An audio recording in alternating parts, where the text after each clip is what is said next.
Certezas da fé. A fé cristã é algo certo, ou é duvidoso, é incerto, é um talvez? Não, é algo certo. Esta é a mensagem, é o foco da primeira carta do apóstolo João. 1 João, antes do livro do Apocalipse, o último livro das Escrituras, você tem as 3 cartas de João, segunda e terceira muito breves, uma página, e antes delas, então, a primeira carta do apóstolo João. Vamos continuar ouvindo a mensagem desta carta, que foi escrita para dar solidez à fé dos nossos irmãos no passado e também para a nossa fé hoje. Nós vamos focar no capítulo 2, versos 3 a 6. 1 João 2, 3 a 6. E antes de lermos esse texto, vamos ler um que expressa bem esta tônica da carta de certeza da fé. Vou ler o verso que está no capítulo 5, verso 13. 1 João 5, 13 diz assim: Escrevi-lhes estas coisas a vocês que creem no nome do Filho de Deus, para que vocês saibam que têm a vida eterna. Para que vocês saibam que têm a vida eterna. Agora vamos ao nosso texto nesta noite, então, no capítulo 2, versos 3 a 6. E vamos receber a palavra de Deus, então, com o coração aberto, entregue ao Senhor para Ele nos edificar. Ouça a palavra. O que é que o apóstolo diz aqui, verso 3? Sabemos que o conhecemos, se obedecemos aos seus mandamentos. Aquele que diz, eu o conheço, mas não obedece aos seus mandamentos, é mentiroso e a verdade não está nele. Mas se alguém obedece à sua palavra, nele verdadeiramente o amor de Deus está aperfeiçoado. Desta forma, sabemos que estamos nele. Aquele que afirma que permanece nele, deve andar como ele andou. Quero recordar o que nós já vimos, o que está nesta carta, nos versos, no capítulo anterior, 2 fundamentos que são importantíssimos para entendermos toda a carta. Deixe-me ler no capítulo 1, versos 1 e 2. O que era desde o princípio, o que ouvimos, o que vimos com os nossos olhos, o que contemplamos e as nossas mãos apalparam, isso proclamamos a respeito da palavra da vida. A vida se manifestou, nós a vimos e dela testemunhamos e proclamamos a vocês a vida eterna que estava com o Pai e nos foi manifestada. Então, primeiramente, a encarnação de Deus em Cristo. Deus veio em Cristo, na forma humana. Isto é basilar. Então esse é o testemunho do apóstolo João desde o início, falando que ele é testemunho ocular desta encarnação. Então Deus se fez verdadeiramente homem, não era um fantasma, não era uma aparência e qualquer outra identificação diferente desta, de que ele simplesmente se manifesta na forma humana. E ele vai dizer, vimos com os nossos olhos, contemplamos. Ele é testemunho ocular, ele viu. E as nossas mãos apalparam. Nós o contemplamos. E aí ele vai chamar da palavra da vida, a Jesus Cristo, que é a palavra. E ele vai dizer no final, a vida eterna que estava com o Pai nos foi manifestada. Bem, então, Jesus Cristo, Deus conosco, verdadeiramente ser humano, verdadeiramente homem, que vai à cruz por nós como um homem, como um ser humano, e morre a morte verdadeira, uma morte real. E depois, no capítulo 1 ainda, versos 5 e 6, outro fundamento, o segundo fundamento. Esta é a mensagem, veja o verso 5, esta é a mensagem que dele ouvimos e transmitimos a vocês. Deus é luz, nele não há treva alguma. Se afirmarmos que temos comunhão com Ele, mas andamos nas trevas, mentimos e não praticamos a verdade. Então, o outro fundamento é, Deus é luz. Isto tem tudo a ver com, então, andarmos diante de um Deus que é a nossa direção, em todos os sentidos, em termos de destino, de significado de vida, como em termos do nosso comportamento. Deus é luz, nós não andamos em trevas, isto é, no engano, no erro, na imoralidade. Então este é outro fundamento, andar na luz de Deus. Deus é luz, não andarmos na imoralidade, no erro ético, etc. Muito bem, deixe-me ler novamente o nosso texto desta noite, no capítulo 2, versos 3 a 6. Sabemos que o conhecemos se obedecemos aos seus mandamentos.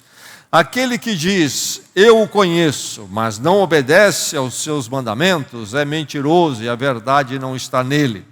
Se alguém obedece à sua palavra, nele verdadeiramente o amor de Deus está aperfeiçoado. Desta forma, sabemos que estamos nele. Aquele que afirma que permanece nele, deve andar com ele. Esta é a palavra do Senhor.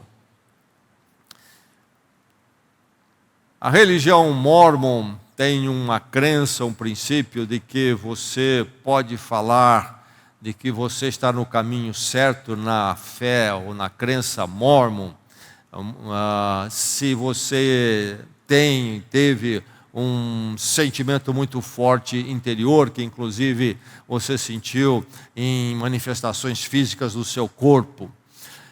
Este é o que diz a religião mórmon, este movimento religioso que começou em 1830, lá nos Estados Unidos, que se apresenta como cristão, mas não é.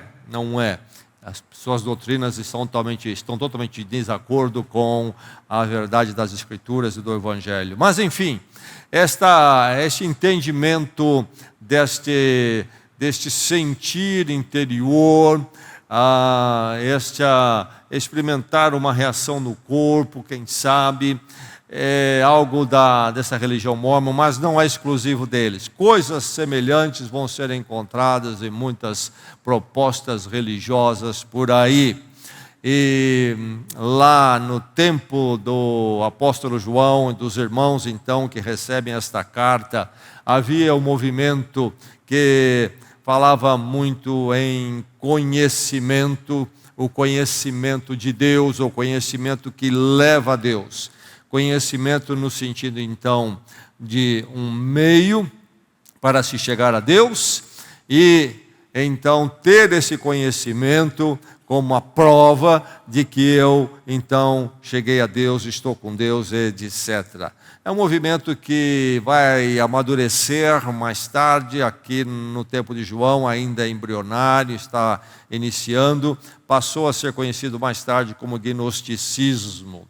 E eles tinham então também esta visão muito intimista, de um conhecimento que levava a certas apreensões intimistas, místicas, e um sentir, quem sabe, um compreender, experiências místicas diferentes dentro de mim. Então não é conhecimento apenas num sentido intelectual, mas o conhecimento que levaria a essas experiências íntimas. Mas tudo isto proposto era algo baseado numa experiência chamada espiritualista, distinto do corpo, não necessariamente no corpo, e totalmente desprovido, desapegado das implicações éticas. Então, podia eu ter esse conhecimento, essa gnose esotérica, que eu precisaria ser iniciado nela, etc. E só aqueles que eram iluminados, que conseguiam atingir, eu poderia ter toda essa experiência e dizer, eu tenho a gnose, eu tenho esse conhecimento esotérico, intimista, e cheguei a Deus, mas isso tem a ver com o meu espírito, e não tem nada a ver com a vida que eu vivo aí, no meu comportamento, nas minhas atitudes. E João, então, quando escreve, ele está rebatendo e está combatendo este pensamento, porque isto estava adentrando as igrejas e vai causar mais problemas mais tarde em deturpar o Evangelho, tempos depois de João. E misturando esta visão com o cristianismo, tentando adaptar Jesus e uma nova interpretação de Jesus que se adaptasse a essa visão do conhecimento esotérico, e isto como forma então de chegar a Deus, um entendimento totalmente diferente de Deus encarnado em Cristo e que vem por causa do pecado e vai pagar na cruz o pecado humano. Não, outro caminho, um conhecimento então secreto, esotérico, intimista, etc. João, então, escreve porque a igreja está sendo influenciada e correndo perigo de aceitar essas ideias. E João, então, vai falar aqui sobre o conhecimento comprovado. Um conhecimento comprovado. Lembrando, mais uma vez, o termo conhecimento, que aparece muitas vezes nos escritos de João e aqui nesse texto que nós lemos, tem a ver com isto: o meio para se chegar a Deus e esse conhecimento como prova de que eu cheguei a Deus. Duas coisas. Conhecimento nesse sentido. E João vai mostrar que, na verdade, o grande conhecimento não é este. É diferente. O conhecimento a partir de Jesus Cristo, o conhecimento que a palavra nos dá em relação então a chegarmos a Deus e termos um relacionamento com Ele, não é a definição, o entendimento de conhecimento desse movimento herético errado. João vai falar do conhecimento cristão comprovado, o conhecimento que nós como crentes temos. E aí está a palavra de Deus para você nesta noite, lhe dizendo, seu conhecimento de Deus é comprovado. Aquele movimento colocava dúvidas nos crentes com relação se eles realmente conheciam a Deus, se eles tinham chegado à salvação, ao encontro com Deus realmente ou não. Vocês não têm a gnose, vocês não estão lá ainda. Vocês precisam de um outro conhecimento que vocês não têm, que nós temos, etc. Então, colocando dúvidas. E aí João vai dizer então, e diz a mim e a você, seu conhecimento de Deus, a partir das Escrituras, do que o Evangelho diz, é comprovado, isto é certo, é garantido, não há dúvida. É comprovado pela transformação nossa. Esta nova vida que nós recebemos a partir do momento do nosso encontro com Deus em Cristo. Quando então pela fé nós estivemos diante do Cristo crucificado por nós, e ali nós acertamos com Deus, na sua graça, no perdão conquistado por Cristo na sua morte, é totalmente gracioso. E ali então começamos uma nova vida, não no nosso poder, no nosso mérito, mas no poder de Deus que nos deu esta nova vida. E isto é algo muito concreto, muito objetivo. Porque se há uma dimensão interior que só eu e Deus conhecemos, há uma dimensão exterior que eu e vocês e todos que nos cercam conhecem também. É algo patente em nós. Por isso que João vai dizer, sabemos que o conhecemos, isto é, conhecemos a Deus, se obedecemos os seus mandamentos. E aí ele já está desqualificando esse pessoal que se baseava na tal da gnose e conhecimento, como estar com Deus, e desprezava a atitude da vida, a atitude santificada, diferenciada da nova vida. E aí João faz todo o contraste. Nós sabemos que o conhecemos, se obedecemos os seus mandamentos. Que mandamentos? O que é isto? No verso 5 ele usa o termo palavra para a mesmo ensino, a mesma consideração. Podemos colocar mandamentos então aqui ou palavra. Nós sabemos que o conhecemos se obedecemos os seus mandamentos. E aí ele vai acrescentar o quê?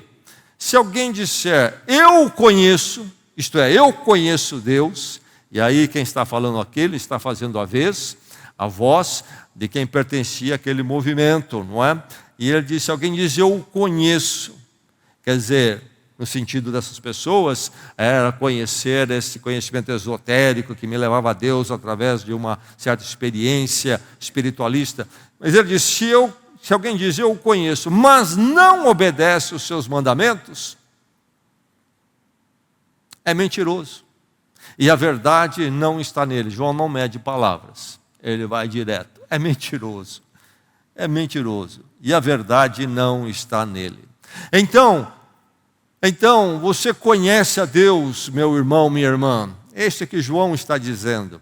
Você conhece a Deus porque na sua vida houve esse impacto da nova vida, é onde então a obediência, ao querer viver, o desejar viver conforme o ensino da palavra, um viver diferente está em você, está em você.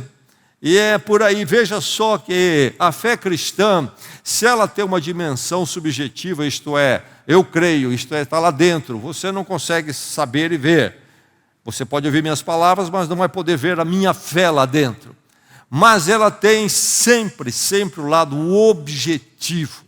Por isso que Jesus vai dizer lá no Sermão do Monte, que muitos vão vir como profetas enganadores, vão até realizar obras de aparência sobrenatural, mas Jesus diz, eles não pertencem a mim. E ele acrescenta, pelos frutos os conhecereis.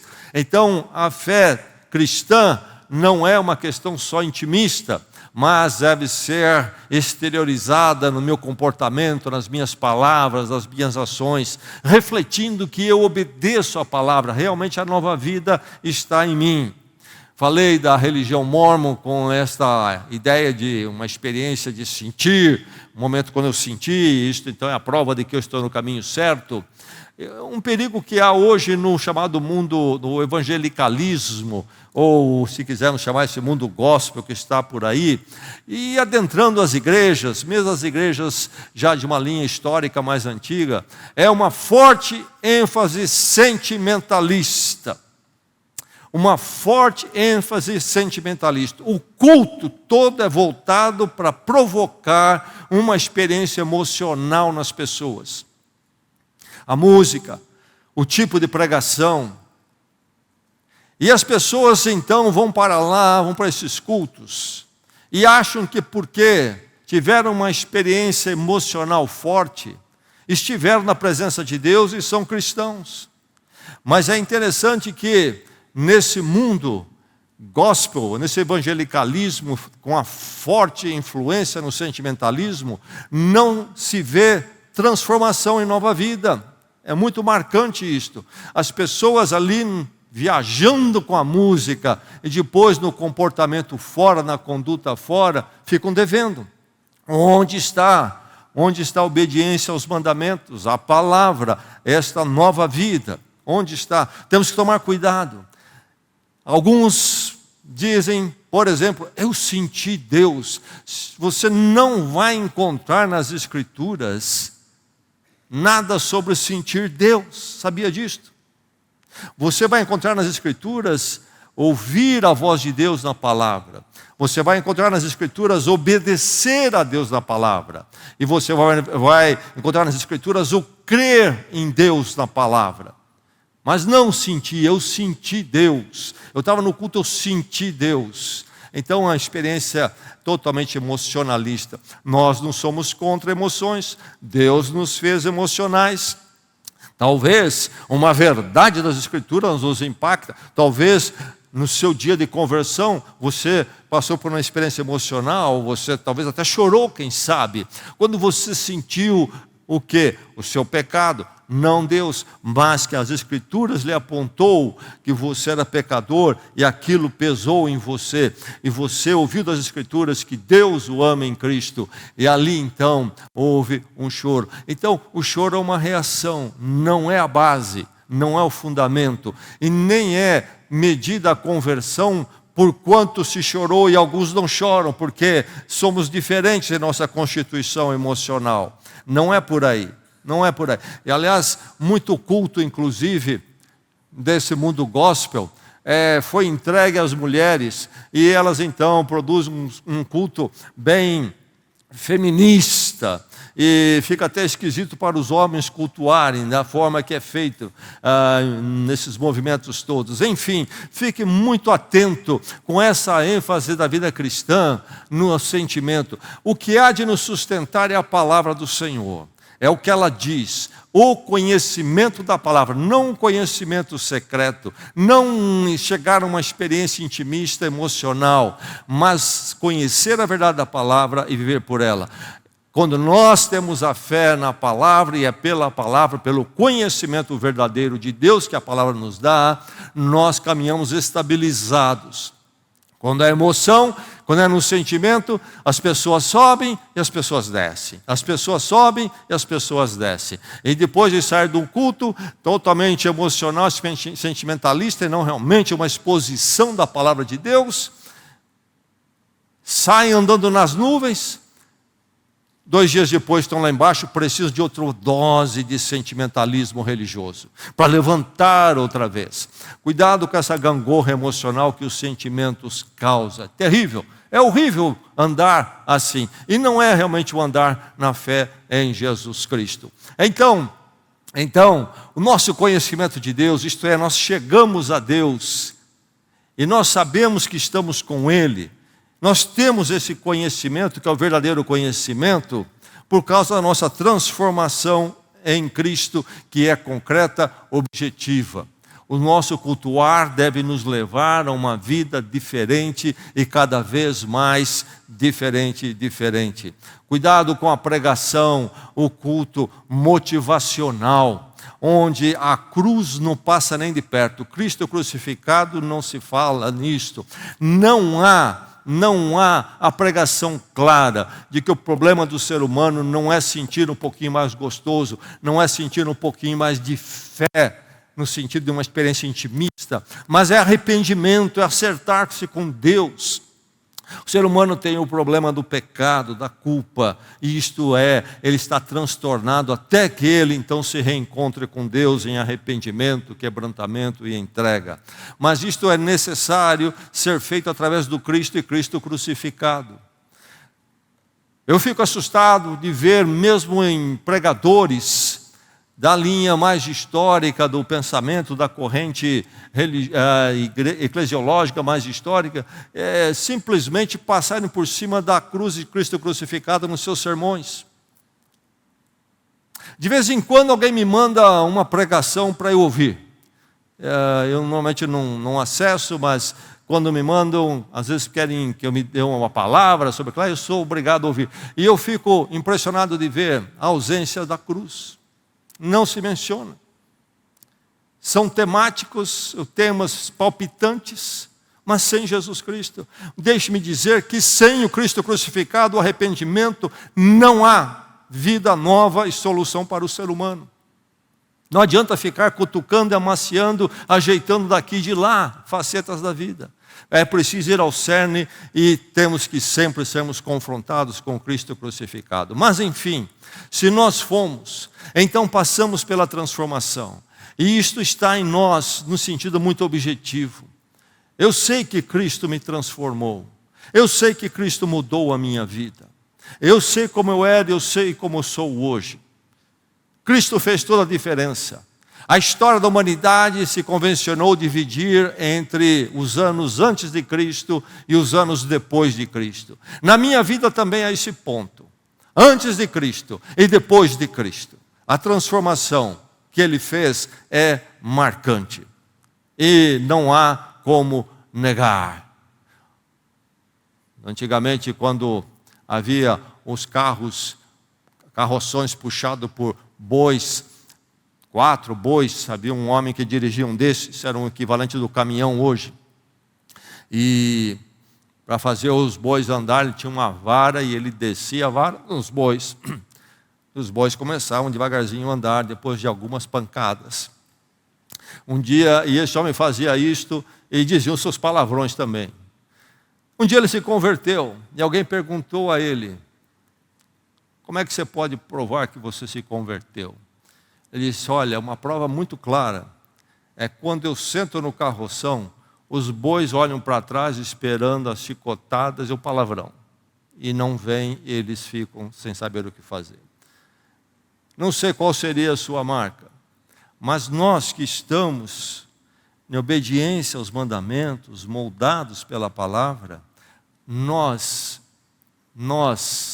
conhecemos a Deus e somos deles conhecidos para todos sempre.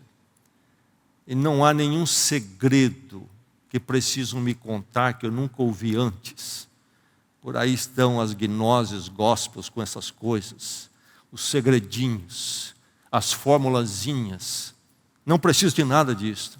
Cristo me transformou. Sou dele e ando com ele para sempre. Seu conhecimento de Deus, então, meu irmão, não é duvidoso se você foi transformado.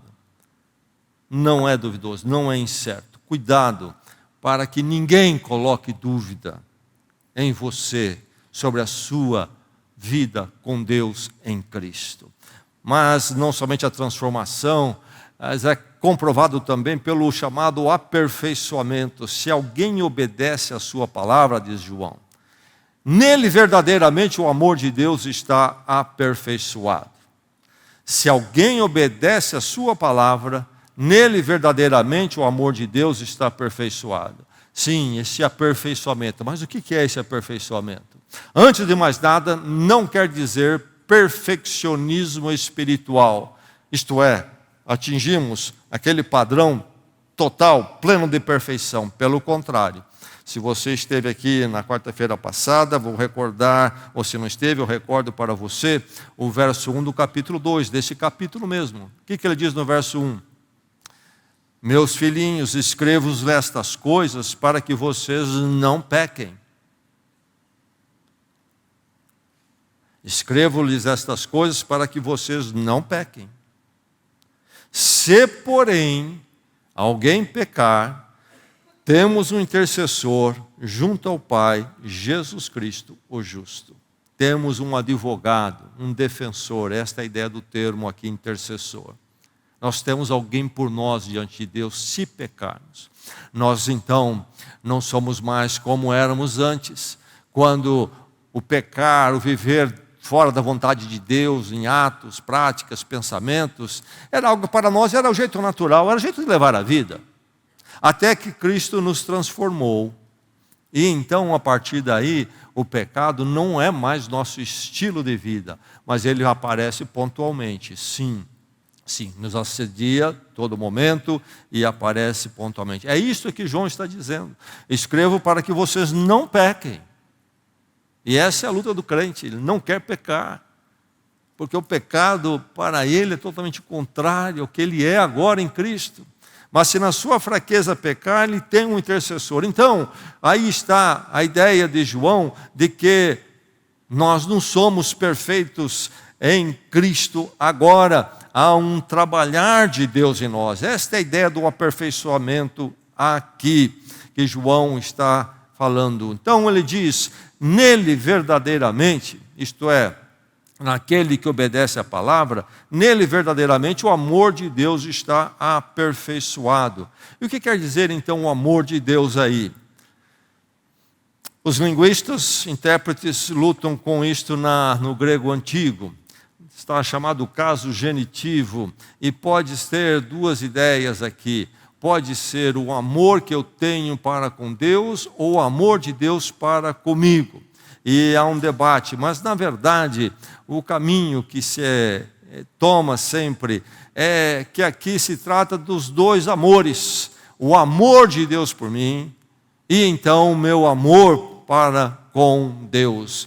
Isto é uma simbiose de amor iniciada por Deus, não por mim. É uma simbiose de amor entre eu e Deus, mas cuja iniciativa foi de Deus. Foi a iniciativa de Deus. Nessa carta de 1 João, lá no capítulo 4, verso 19, João vai afirmar, nós amamos porque Deus nos amou primeiro. Falando do amor em relação aos irmãos, mas também o amor a Deus, lembrando que Deus amou primeiro, não fomos nós que amamos primeiro. Mas, quando Deus, seu amor dele em Cristo, chegou a nós e nos transformou, e nos resgatou para ele, nós também respondemos então agora em amor a Deus. Porque este amor nos impactou de forma irresistível e agora nós respondemos a Ele. Mas o termo aperfeiçoado pode ser melhor traduzido como tornado completo. Isto é, agora o agir completo de Deus em amor acontece em nós. Ele nos amando e levando-nos então neste amor dele, a respondermos em amor a ele também. E então, se assim acontece, nós procuramos viver cada vez mais conforme o Senhor é. Deus é luz. E esse aperfeiçoamento está em todo cristão, esse trabalhar do amor de Deus diariamente, não é verdade? Está na sua vida, está no seu coração. Então, o seu conhecimento de Deus é comprovado por esse aperfeiçoamento, esse agir completo, do amor completo de Deus em você. O amor, então, o que ele faz é completo. Não é que você se tornou completo, se tornou perfeito, mas o amor de Deus completo, perfeito, está agindo em você. Então, não há por que duvidar de que eu tenha chegado a Deus, eu tenho conhecimento verdadeiro de Deus, porque eu fui transformado em Cristo e o seu amor está atuando em mim. E aí vem então a confirmação, a comprovação de que eu tenho conhecimento de Deus pelo meu discipulado, No final de tudo isto, João diz aqui: desta forma sabemos que estamos nele. De que forma? Aquele que afirma que permanece nele deve andar como ele andou. Isto é, se nós andamos como Cristo andou, desta forma nós sabemos que estamos nele. O que somos nós? Nós somos discípulos de Cristo. Ele é o mestre. Ele é o mestre. Ele é o exemplo no seu comportamento, como também no seu ensino para nós. E então nós seguimos a Cristo. Ele é o nosso modelo. Ele é o arquétipo para nós de vida, de comportamento, de relacionamento com Deus. E nós então nos espelhamos nele. Nós procuramos cada dia sermos mais como ele. É isto, então, esse discipulado é a prova de que eu tenho conhecimento de Deus. Eu já cheguei a Deus, eu ando com ele, eu estou com ele. Porque Cristo é meu mestre, eu sou um discípulo dele. Aí está João então dizendo a eles que de forma muito objetiva, eles sabem que eles já chegaram ao conhecimento pleno de Deus para a salvação. E que não há nenhum conhecimento, nenhuma experiência extra que eles têm que buscar, nenhuma coisa escondida, nada que alguém descobriu agora que nessas décadas não tinha antes, nada disto. Você conhece a Deus, isto é, você chegou à salvação, ao relacionamento com Ele, você anda com Ele, você foi transformado, você está sendo aperfeiçoado no amor de Deus, e você então marcha olhando sempre para Cristo como o seu modelo, o seu exemplo, a forma de viver. Esse discipulado constante. É interessante aqui neste verso o verbo permanecer. Desta forma sabemos que estamos nele. Como? Aquele que afirma que permanece nele. Para João esse termo é muito importante. No Evangelho de João, ele vai usar muitas vezes, colocando os discursos de Jesus, usando esta palavra. Deixe-me recordar um texto em João 15, quando Jesus faz o discurso da videira. Maravilhoso, abençoador discurso da videira. No Evangelho de João, capítulo 15, versos 4 e 5, Jesus diz: permaneçam em mim, e eu permanecerei em vocês. Nenhum ramo pode dar fruto por si mesmo, se não permanecer na videira. Vocês também não podem dar frutos se não permanecerem em mim. Eu sou a videira, vocês são os ramos. Se alguém permanecer em mim e eu nele, esse dará muito fruto, pois sem mim vocês não podem fazer coisa alguma. E essa expressão, não podem fazer coisa alguma, vamos entender aqui no contexto. As pessoas fazem muita coisa sem Jesus Cristo, não é verdade? Sim. Mas isto que Jesus está falando aqui, dar esse tipo de fruto, ninguém pode fazer ou produzi-los sem Jesus Cristo. É isso que ele está dizendo. Os verdadeiros frutos de uma vida com Deus, aí não tem engenharia humana que possa produzir. Somente se estivermos ligados à videira Jesus Cristo. Mas, ele aqui então usa o verbo permanecer. Permaneçam em mim, e eu permanecerei em vocês.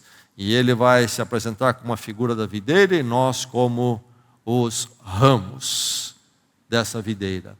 Permanecer nele e ele permanece em nós. E aí, então, damos frutos. Aí está o discipulado. Toda a ideia de discipulado que João coloca aqui. Aquele que afirma que permanece nele, deve andar com ele, deve andar como ele andou. Certeza da nossa fé. Nós realmente conhecemos a Deus. Porque, de forma muito objetiva, a transformação chegou às nossas vidas. E o aperfeiçoamento, o amor de Deus está trabalhando em nós. Não somos perfeitos ainda. Muitas vezes precisamos do intercessor porque nós pecamos. Precisamos do advogado, Jesus Cristo. Mas cada dia nós estamos sendo moldados no modelo de quem Ele é. O exemplo para nós. Por isso, nenhuma doutrina nova, nenhum conhecimento, por mais espetacular, sensacional, espiritualista, aparentemente sobrenatural que possa acontecer, vai acrescentar qualquer coisa, ou mesmo colocar dúvidas de que eu conheço a Deus. Eu conheço. Em Cristo Ele veio à minha vida e me transformou. E ando com Ele após Ele, agora e para sempre. Ainda no Evangelho de João, capítulo 9, há aquele momento quando um homem já cego de nascença é curado por Jesus Cristo. E aquilo causa uma celeuma. Os líderes religiosos já estão atrás de Jesus, procurando descobrir o que esse camarada está falando e querendo apanhá-lo em alguma falta e já se levantando contra ele. E aí então surge aqui o alvoroço, porque este homem que sentava pedindo esmolas, porque sempre foi cego, agora foi libertado e curado por Jesus. Evangelho de João, capítulo 9. E aí então, ele é questionado pelos líderes religiosos. Como é que foi esse negócio? O que esse Jesus fez? Como é que ele fez isso? Eles questionam o pai dele, os pais dele também. E os pais deles dizem para os líderes religiosos, olha, vocês querem saber? Eu vou perguntar a ele já é um homem crescido, ele pode responder por ele mesmo, não pergunte a nós, os pais. E aí o texto, inclusive, explica que os pais fizeram isso porque eles estavam com medo, porque a perseguição era pesada desses líderes religiosos, se eles dissessem alguma coisa positiva sobre Jesus Cristo. E aí então eles vão para o cego, e vão com os seus questionamentos apertá-lo. Esse cego que agora vê. E depois dele ouvir os questionamentos, ser apertado com as perguntas desses líderes religiosos, ele dá um testemunho muito simples. Eu não sei. Tudo que vocês estão me perguntando, eu não sei. Eu só sei que eu era cego e agora vejo. Isto aconteceu na minha vida e na sua. E ninguém pode questionar isto. Cristo entrou na minha vida, isso eu sei. Eu era cego e agora vejo. Que o Senhor nos firme sempre na sua palavra. Vamos orar.